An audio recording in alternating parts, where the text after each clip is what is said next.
So for marketing agencies, your problem aware client is probably thinking, my targets have been raised by 20% next year. How am I going to hit those targets? They're not searching for a marketing agency. So how do you get in front of them that you are the solution to a very specific pain point or set of pain points they have?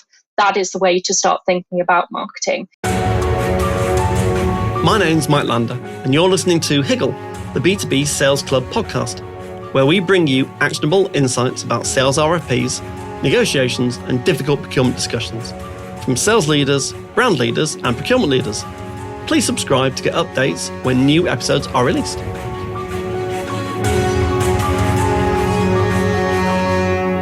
Bethan, thanks ever so much for joining me on Higgle, the B2B Sales Club podcast. It's great to be here, Mike. Thanks so much for having me. Pleasure. So, do you want to just talk about who are you, what do you do, and something unusual about yourself?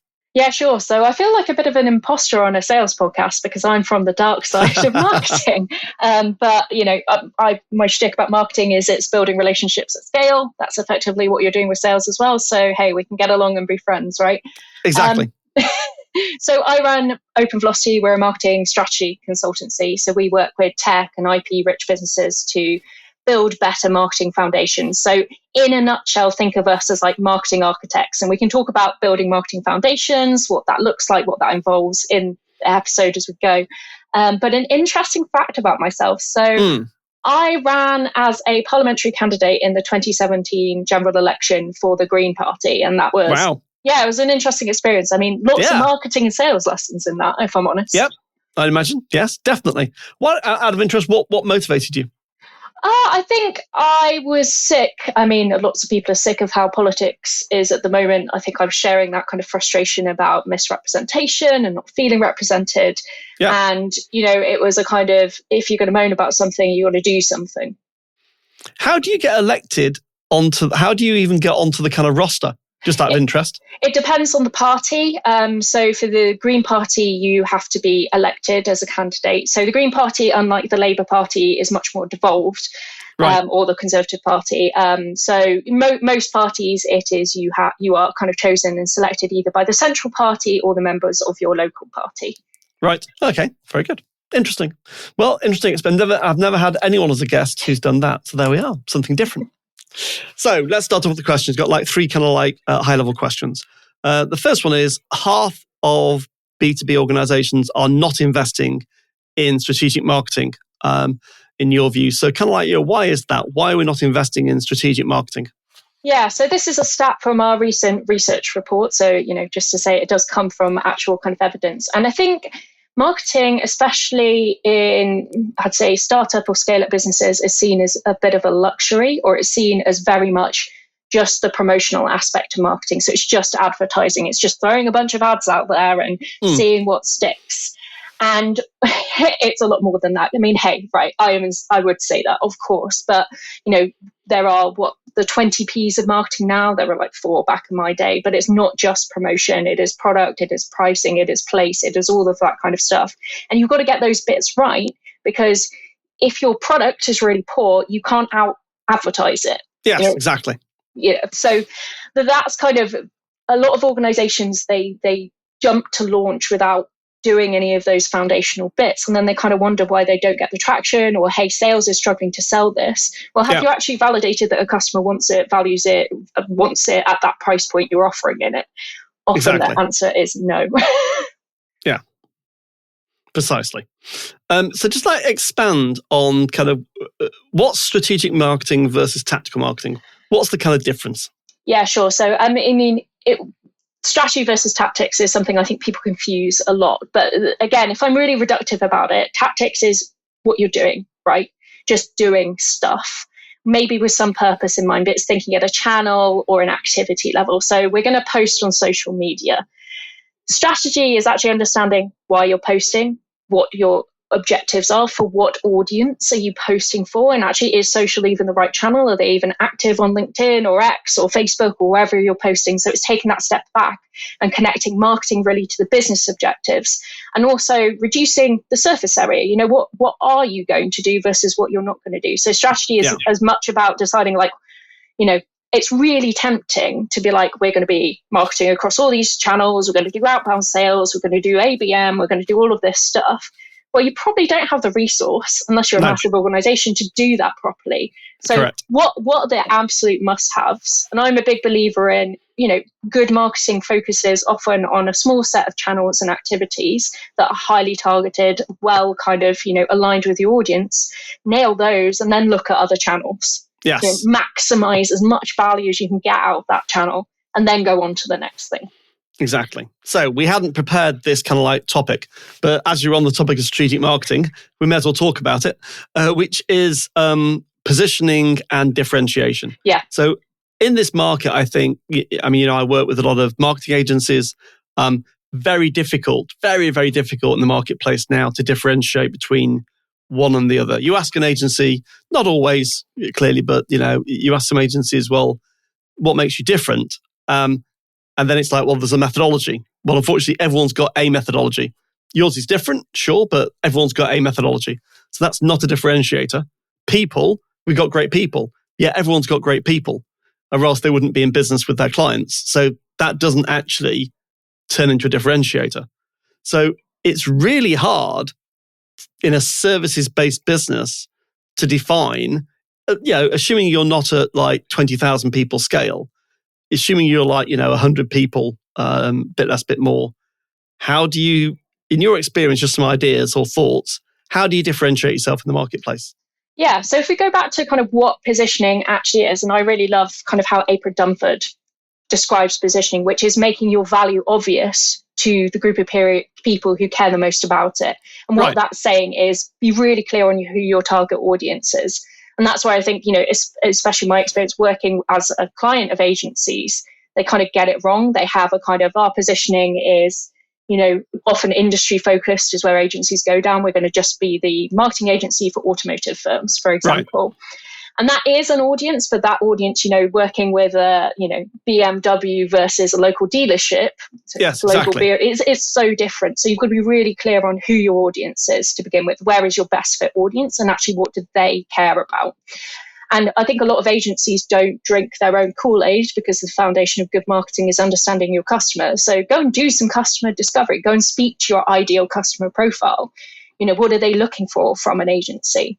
Yeah. And don't revert back to the tropes. If I hear again that we've got the most creative people, don't care about that as a client, to be perfectly honest. I care about you getting my job done and meeting my revenue targets. Yeah. I don't care that you're partners, not suppliers. That's a bit of a hygiene factor for me. So as well as kind of understanding what your audience needs, it's separating out those hygiene factors, that stuff which is just bread and butter, it's expected, from the actual real value add. So I'll give an example from my kind of previous career in-house. So I worked for a product consultancy, a digital product consultancy. That, again, super saturated space. You're selling rented brains, you're selling services. And we realized that the audience and the ICP that was best fit for us were companies that had built software in the kind of 2000s. And they put in place all the stuff that was now legacy tech. And so we then put our positioning around, we're the people who help with that heritage transformation. So we're taking something digital transformation, which everyone talks about. It's a bit nebulous. What is that? And we didn't actually use the words heritage to the client, because that's called connotations. But this concept of, we're taking you from this place to this place. We're not just your bog standard software consultancy. We're highly aligned and specialized for that specific scenario and pain points that come with it. That's effective positioning, because it's super granular, it's super pointy. Actually, we still had a really big TAM to go after in that, and organizations of different sizes. We weren't just slicing it down by industry vertical, which, if I'm honest, doing, just focusing on like my automotive example, well, if that industry takes a hit, you are massively exposed from a risk perspective. So positioning and differentiation are really important, but they've got to be based on the stuff, I guess I'm saying, that your customer actually genuinely cares about and resonates with, not just stuff you've made up because it sounds like good copy. Exactly. I think it's a very interesting topic. If you just like switch it around and look at value, you're right. I mean, as an ex-buyer, the things that things I really cared about was, well, how are you going to manage the risk of this going wrong? And risk has got different aspects to it. How are you going to drive value for us? If we measure value in gross profit or in sales growth or whatever it might be, well, I always talk about having like a kind of a value waterfall. You need buckets of value, and then those buckets add up to the total value that you're going to create. Now, I don't expect that to be scientific, I expect it to be directionally correct, where I Yeah. can probe it a bit and work out, well, where are the big value buckets that you're going to impact? And even that sometimes is missing, I think, in a lot of organizations. Yeah, and like I said, I've sat client side on the receipt of many agency pitches in my life. Right. And so often they miss the mark because it's not necessarily what they're proposing is strategically wrong or wrong or wrongly priced. It's that they've not connected it back to the jobs I have to be done as the CMO or the marketing director. Exactly. And they're talking about, and this is the difference between strategy and tactics, right? They're talking about, we're going to do SEO and get you loads more page views and loads more traffic. And I'm like, I don't think in traffic. I think in conversions. I think in leads. I think in revenue. Yeah. And you try and kind of say, like, how does this connect back? And if they don't have the answer, well, they're not a good fit, right? Correct. Exactly right. Your job is to come to me with solutions. That's literally why I'm paying you. And your job is to understand my business. And I think I'm kind of being mean to marketing agencies. There are some amazing ones out there, but I think this is so often a missed trick. They think in channels. They don't think holistically about marketing with a capital M. Well, they're thinking, and the danger is not often, some of them think in activities and outputs, not outcomes. Input. Yeah. And impact. I care about the outcomes. I care a lot about the outcomes. I care quite a bit about the output, but I don't care that much about the activities, which is ironic because a lot of brands will pay agencies based upon hours worked by grade, which is insane. And yet they expect to get the outcomes. And I'm like, well, as a buyer, you can't mix and match as it chooses you, as it suits you.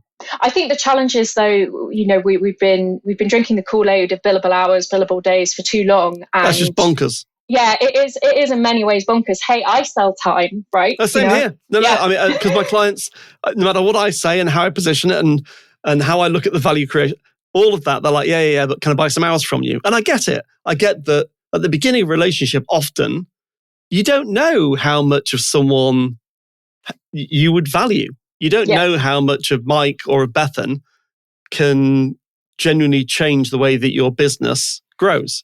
So until you find out more about working with us, it's quite hard. Yeah. Well, that comes back to your comment around de-risking it as well. What can you do to de-risk the beginning of that relationship? Yeah. And that, again, this is going to be my broken record. It's understanding your customer, their motivations, their pain point, what risk looks like to them, because it will be different to risk to you as an agency or a service supplier. Exactly. So let's move on to the next question, which was, so many B2B businesses still rely heavily on outbound sales. Unsurprisingly, which may deliver short-term gains, but often kind of struggles to compound growth over time. So can you dig into that in a bit more detail about the alternative strategies? Yeah, I mean, we've spoken about this before, that outbound is a volume game, right? And you have to have, and one of the challenges is if you don't have sufficient volume in your market, let's say we're working with a client where literally their target market is 100 companies in the world, then you don't have enough volume to do outbound effectively and to test and to iterate. So that's the first thing. Exactly. Yeah. But you might do ABM. So ABM might work in that. Yeah, exactly. Absolutely. So it's really understanding your market dynamics. There's also the common stat that gets bandied around, which I'm not so necessarily I agree with in the precise sense, but it speaks to order of magnitude, which is that 95% of your buyers aren't in market at any given time for your solution. Only 5% are. And that's what you're filtering for intent. Yeah. That's how you should think about outbound sales. You're literally filtering for those in-market buyers. Yeah. But the problem is you run the risk of pissing off that 95% who make up the bulk of your market. Exactly. So it's got to be done. I think it's getting a lot harder. Outbound sales as a tactic as well. We've seen lead rates drop. We've seen email open rates drop. Don't even bother calling people, I would say. So, that's where you've got to be thinking of different channels and activities and actually getting to people before they are in market for your solution. Because, Absolutely. Again, another stat for you, but I think it's 3/4 or 4/5 of people have already had a contact with the vendor that they select before they start the procurement process or the selection process. Exactly. So if you're not on the day one list, you're at massive disadvantage. And that's what marketing is about, being on that day one list. That's the way of thinking about it. And again, this goes back to your audience. Where are they? We've got that whole kind of marketing funnel of, problem aware, solution aware. Yeah. So if they're problem aware, where are they going to find out, potential solutions to that problem? So for marketing agencies, your problem aware client is probably thinking, Jesus Christ, my targets have been raised by 20% next year. How am I going to hit those targets? They're not searching for a marketing agency. So how do you get in front of them that you are the solution to a very specific pain point or set of pain points they have? That is the way to start thinking about marketing. And, I wouldn't go into channels speaking to you here because it's so highly contextually dependent on your business, your audience. Yeah. But first place to start is understanding the target market. So I was talking to a client, not even a client actually. No, not a client. Someone that I've been building a relationship with, professional relationship with over the last 3 years, probably 4 years. Really super smart guy in an agency, big agency globally. And we were just talking about conversion rates and when they get an RFP, what happens. And this isn't about them as an agency. This is like, I was talking about broadly what happens in the marketplace. Yeah. So in the marketplace, if you look at, you're an agency, and let's say you're a 500-person agency, and you're based in, I don't know, North America. And let's say that you're the CMO of a challenger brand in the US that sells drinks of some kind. And you go to market. It's like, right, okay, so you go to market. So how are you going to find an agency? So you're probably going to want, if it's an RFP, let's say it's worth $500,000 a year, you're probably going to want to have 5 agencies on your list to get down to the one you want. And I was talking about how it works. So as a procurement person, when you come to me and say, Mike, I need to pick an agency. We probably need 5, don't we? Who are we going to pick? So I go, right, so who's the incumbent? So we've got an incumbent. The incumbent wins over 65% of the time in any competitive bid situation, broadly. Everyone will argue about that figure, but broadly, it's broadly true. So then you're like, oh, God, right. So if I'm not the incumbent and I'm one of the 4, then is my chance kind of like 4 in 35, so about 8%? Well, unfortunately not. Because the next one is the other 2 agencies that we picked. So we've done number 1 agency. The second and third agency are, I say to you, Bethan, who did you work before? Who have you worked with before as an agency? Who have I worked with before? Well, let's put them on the list. So that's another 2. Okay. So they've got a slightly better chance, but nowhere near the 65%. If you're the one that's the internet search, your chance of winning is about 1%. Yeah. You might win. It's possible. 2% maybe. But the chances are we've never met you. We don't know how you work. You've got no credentials that we know of. You've got lots of references, but none that we recognize. And it sounds very risky, but you've made up the numbers. And that's the reality. So just talk to people that are listening about how do you stop becoming number 4 or 5 and start becoming number 2 or 3, assuming you're not the incumbent?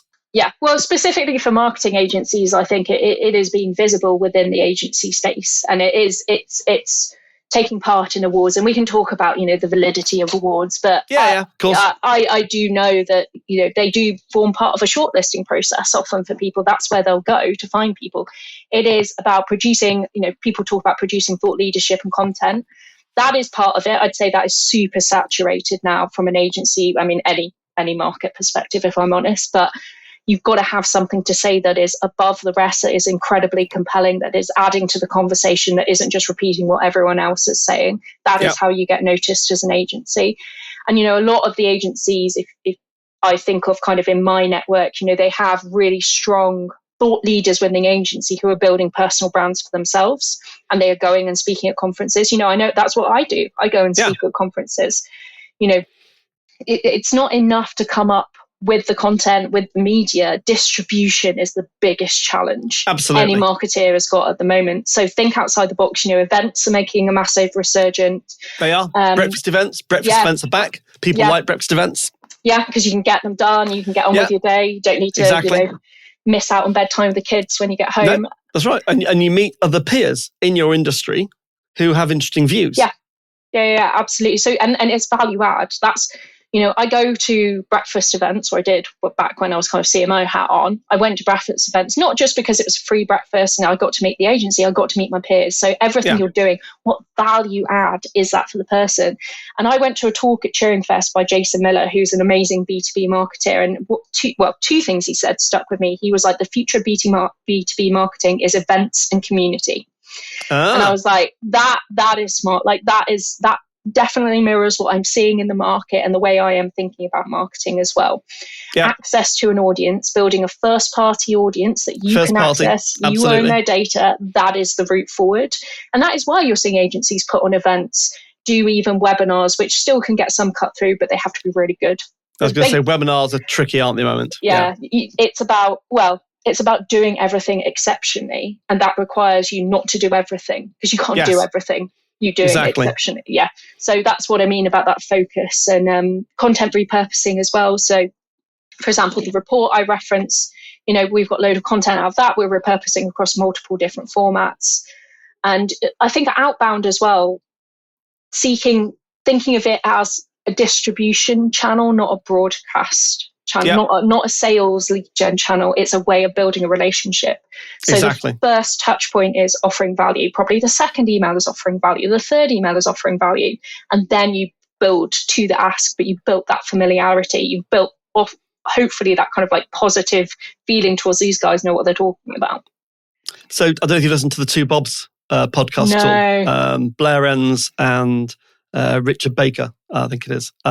And they were talking, I think last week before last, about email marketing, basically. Is that, if there's only one thing you could pick, what would you pick? And, one of the thoughts was around, owning your own email database of genuinely engaged people that are engaged in your topic. That still has huge value.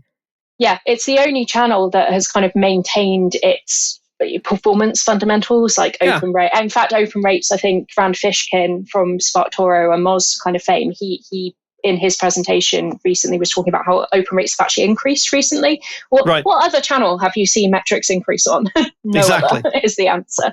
So, and it's meeting your audience where they're at and where they choose to consume. What formats resonate with them. I know for me, my inbox is a place where I can filter out a lot of noise, and it's if you get in my inbox, you've done something right. Yes, exactly. Yeah.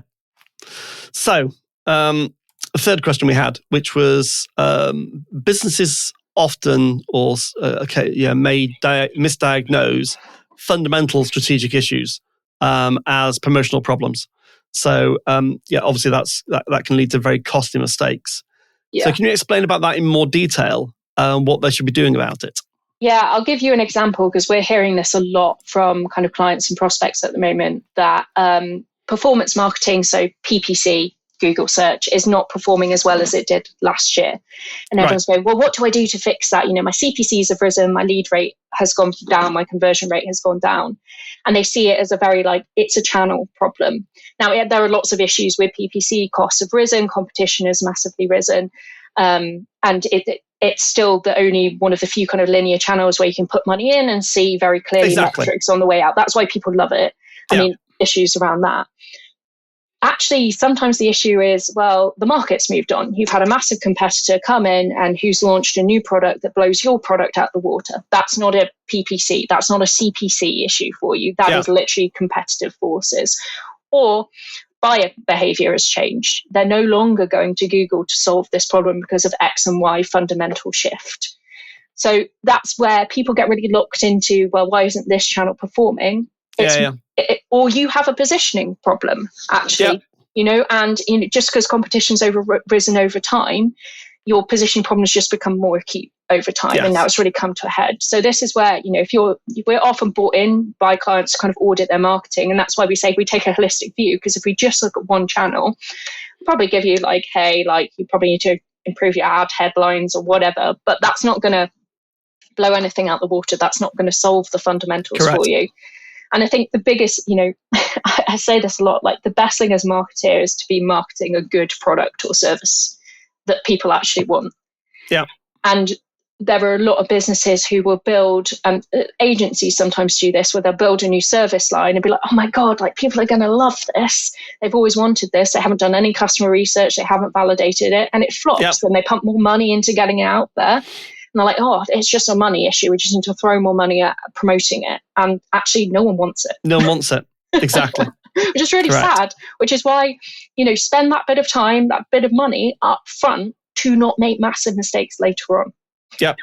No, we've just run, we were talking before, I'm building an AI product with a really talented guy. So I've got a joint venture with him. And we've spent the last 2 or 3 months just building the proof of concept. So we've built the proof of concept. It's a version of what the MVP would be when it launches, but it's enough that we can get agencies on board. They can try it out. We put their real data into the system. We run that real data and we get real outputs. Yeah. And then the agency can look at it and go, well, is that valuable? Is it valuable enough? And then what would you pay for that? And so even on a sample of 10 conversations and 2 POCs, you can start to see where the value is and what people will pay for and what they won't pay for. Yeah, absolutely. And you can, even if you're not at the stage where you have an MVP ready, amazing if you do, right? But you can at least go and have conversations with people about the concept. Exactly. And do that kind of discovery. And it doesn't have to, you can do it yourself. Pick 10 people who are your ideal customer you want to go after, go and have a half-hour conversation with them. I guarantee you will come away with food for thought and interesting things to kind of directionally point you in the right way. Exactly, correct. Of what they'll actually pay for. Yeah, what they value, what they don't value, what you don't need to build. Precisely, exactly. So, Bethan, we've covered quite a lot of topics there. Yeah. Just in summary, kind of if you were talking to any kind of services provider in the kind of services space, what are the kind of top 2 or 3 things you'd say to them to say, right, if you think you're struggling with marketing because you're not getting the cut through or the conversion rates, whatever it might be, what are the 2 or 3 things, apart from bringing you and your team in, what are the top 2 or 3 things you'd say to start with? Go and speak to your customer. The winners in any market in the future will be the people who are closest to their customer and understand their motivations and how they want to buy. Go and do 10 calls with customers. Go and do 2 calls with customers if you can't. Exactly. Do 10. Secondly, I think take a step back. If you think it's a channel issue, take a step back and be like, okay, what are all the factors at play here? Think about the customer journey. Are we covering all of that customer journey from kind of problem aware, solution aware, consideration, yada, yada, marketing funnel type of thing? So are we being holistic in the way we think about this? And number 3 is just the market is really quickly changing. And you can be in denial about that at the moment, I think, especially in marketing as well. But the market is changing. And, I don't want to be that person who's like, AI is a huge threat, but it is a threat to marketing agencies because clients are thinking, maybe we can reduce some costs and increase some speed here. So instead of putting your head in the sand, think about, okay, where's the opportunity? Because in every age of great change, there is opportunity for those willing to embrace it and see it. Absolutely. And now is the time to be doing that because in 2 or 3 years, it's going to be too late. It'll be too late. I'm completely with you. And I think really interesting about that, getting ahead of the curve. Yeah. Embracing the change. I was saying to Henry, my AI business partner, that we were just saying, what we really want to do is find 5 clients when we launch that can see the future, where it's going, want to embrace a business is going in that direction, and that wants to work with us. So yes, they're going to have to pay for the service, absolutely, but you want the early adopters to be true, almost like kind of partners in your business, because they're going to give you lots of feedback, which will iterate the product, which will make it better. And then eventually you'll go on to a broader market. But just get close to 5 customers, 5 paying customers that get value out of it, and work with them. Yeah. Everyone jumps to scale, don't they? And they don't go through the process, of figuring it out. Yeah. It's bonkers. My view would be you get 5, and then when you've got 5, then you get to 10. And you get to 10, you get to 20. And then when you got to 20 customers, you might start going, there's something here. Now, which bit of this is a bit more scalable in market acquisition terms? Yeah, yeah. But before that, you don't know. You've no idea. Yeah. Well, it is that scale-up gap. Interestingly, again, going back to our research report, that was the kind of chasm of confidence we encountered, that startups are kind of potentially overconfident. Overconfident, they are, yeah. Scale ups, confidence dips because you encounter all the issues of scale. And if you don't understand your customers, you've not done that foundations, you are literally throwing paint at the wall or mud at the wall and figuring it out by spending money. Why not spend that kind of time up front to figure it out so you don't make costly mistakes? Exactly. So I heard something else that was very interesting the other day, Bethan. See if this resonates just as we kind of close. I thought, and it really rang true for me. We talk about the customer journey. Yeah. And everyone talks about the customer journey. And everyone's got a customer journey map. And the guy was saying, actually, it's probably a seller's journey. It's what you think as an organization your buyers go on as a journey. And then you've turned that into one aggregate form with 5 steps and some gates in the way. Yeah. But actually, that's nothing like how customers really buy. Yeah. What are your thoughts on that? I mean, I think, this idea of a linear customer journey is incorrect. There's that famous Gartner diagram that shows that people just bounce in and out of stages. They bounce around. Yeah, I think bad customer journeys are sellers' journeys if they're not based on any insight or any kind of research or conversations with the customer. If you've just sat down and gone, I think our customers will do this, exactly, then it will be wrong. Then it's a seller's journey. But I would advocate the value of a proper customer journey map that is based on insight, research, all of that kind of good stuff. Yeah, within segments. So that as well. Yeah. Different segments will have different journeys, presumably. Yeah, not one size fits all is, well, you may find, but you have to do the work to realize this. You may find actually all of your segments buy in a very similar way, but you don't know that until you've actually done the research. Exactly. Great, that's less surface area for you. Wonderful if you're in that scenario. Unlikely. So I could carry on talking, but I've got one more question before we close. So you mentioned it before, speaking at conferences, having breakfast, just broadly, should any company selling their services to bigger brands, is that an important part at the moment, do you think, of getting your positioning right, getting in front of the marketplace, getting people to know about you? I'm going to give you such a marketing it depends answer, but yes, with the caveats are you need someone good to do it. Like we've all been in those talks by boring people who are just selling. Don't think of it as a sales. It's not a selling opportunity. It is a awareness. It is an adding value. Also think about not just having one person in your organization do that, because that's a lot of dependency on one person, especially if they're an employee, not the kind of owner, shareholder of the business. And finally, be really, a lot of events people do for vanity. Be really picky about where you go and what you do. Your time is precious. So and check that your audience is there. Yeah, exactly. Yeah, ask the organizer of any D4 conference will give you a breakdown of the audience profile. Yeah, exactly. And just check that those are the people that actually you're targeting and that you think want to buy from you. Yeah, again, you've got to understand your audience though to be able to do that. All starts with audience. Bethan, it's been fantastic. Thank you. Where can people find out more about you? So I am on pretty much every social channel, including TikTok, at Bethan Vincent. You also find out more about OV on our website, openvelocity.com, and we have a newsletter called the Growth Tax Newsletter, which is on LinkedIn, and you can sign up via email as well. And that explores the hidden taxes you pay in your business growth, which we've talked about some of them today already, interestingly. Very good. Excellent. Bethan, it's been a real pleasure. Thank you. Thank you so much. Thanks for listening to Higgle, the B2B Sales Club podcast series with your host, Mike Lander. Please subscribe so that you'll catch all the next episodes.